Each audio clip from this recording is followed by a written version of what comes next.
ಕೈಯಲ್ಲಿದೆ ವೀರಚಂದ್ರಾಸಮಣಿ. ಲೈಕ್ ಈ ಮೂವಿಯಲ್ಲಿ ಚಂದ್ರಹಾಸ ಕ್ಯಾರೆಕ್ಟರ್ ಮಾಡ್ತಾಯಿದ್ದೀನಿ. ನನ್ನ ಹೆಸರು ಶಿಥಿಲ್ ಶೆಟ್ಟಿ ಐತಲ್ ಅಂತ. ಇದಕ್ಕೆ ಅವಕಾಶ ಮಾಡಿಕೊಟ್ಟಿದ್ದು ರವಿ ಸರ್. ಅವ್ರ ಕನಸು ಅಂತ ಇದು 10 ವರ್ಷದ ಅವರ ಕನಸನ್ನು ಇವಾಗ ಈಡೇರಿಸ್ತಾ ಇದ್ದಾರೆ.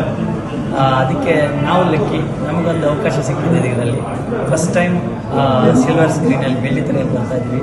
ಯಕ್ಷಗಾನ ನಾವು ಒಂದು ಸ್ಟೇಜಲ್ಲಿ ಮಾಡ್ತಾಯಿದ್ವಿ, ಬಟ್ ಫಸ್ಟ್ ಟೈಮ್ ಇದು ಹೇಳ್ಕೊಳ್ಳಿಕ್ಕೆ ಆಗೋದಿಲ್ಲ, ಲೈಕ್ ಸ್ಪೀಚ್ಲೆಸ್ ಅಂತ ಮೂಮೆಂಟ್ ನಾವು ಇವಾಗ ಪ್ರೀಮಿಯರ್ ಶೋ ನೋಡಿದಾಗ ನಮಗೆ ಶಾಕು. ಈ ಮೂವಿನ ಆ್ಯಕ್ಟ್ ಮಾಡಿದ್ದು ನಾವೇನೋ ಅಂತ ನಮಗೆ ಶಾಕ್ ಆಗಿದೆ.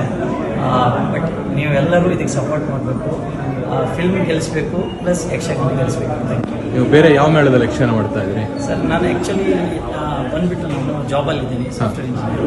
ಪ್ಲಸ್ಸು ನಾನು ಯಕ್ಷಗಾನದಲ್ಲಿ ಇದ್ದೀನಿ, ಹಟ್ಟಿಯಂಗಡಿ ಮೇಳ ಅಂತ ಕುಂದಾಪುರದಲ್ಲಿ. ಪ್ಲಸ್ ಎಲ್ಲ ಮೇಳದಲ್ಲಿ ಅತಿಥಿ ಕಲಾವಿದನ ವೇಷ ಮಾಡ್ತಾಯಿದ್ದೆ. ನನ್ನ ತಂದೆ ಬಂದುಬಿಟ್ಟು ಪ್ರೊಫೆಷನಲ್ ಆರ್ಟಿಸ್ಟು. ಇದರಿಂದ ಆ ಕಲೆ ನನಗೆ ಬಂದಿದೆ. ಅದರಿಂದ ನಾನು ಇಲ್ಲಿ ತನಕ ಬರುವಾಗಿದೆ. ಅದಕ್ಕೆ ಫಸ್ಟ್ ಆಫ್ ಆಲ್ ನಾನು ಯಕ್ಷಗಾನಕ್ಕೆ ನಾನು ಚಿರಋಣಿ, ರವಿ ಸರ್ಗೆ ನಾನು ಚಿರಋಣಿ.